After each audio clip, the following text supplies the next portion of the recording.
भारताच्या आर्थिक राजधानीसाठी आजचा दिवस ऐतिहासिक ठरणार आहे. पंतप्रधान नरेंद्र मोदी यांच्या हस्ते नवी मुंबई आंतरराष्ट्रीय विमानतळाचे भव्य उद्घाटन होणार असून हा देशातील सर्वात मोठा आणि अत्याधुनिक ग्रीनफील्ड विमानतळ प्रकल्प मानला जातोय. या विमानतळात दरवर्षी तब्बल 9 कोटी प्रवाशांची आणि 3.25 दशलक्ष मेट्रिक टन कार्गोची क्षमता आहे.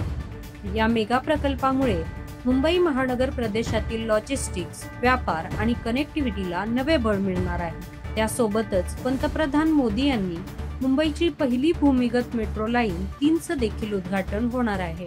कफ परेड ते आरे पर्यंत जोडणाऱ्या या भूमिगत मेट्रो मार्गामुळे प्रवाशांना अधिक वेगवान, पर्यावरणपूरक आणि आरामदायी प्रवासाचा अनुभव मिळणार आहे.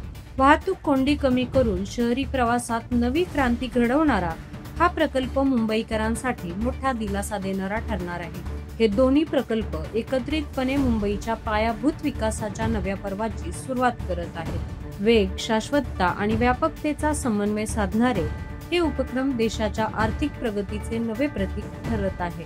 नवी मुंबई विमानतळ आणि मेट्रो लाईन 3 यांच्या माध्यमातून भारताची संरचना जागतिक दर्जाच्या पातळीवर पोहोचण्याच्या दिशेने मोठे पाऊल उचलले गेले आहे.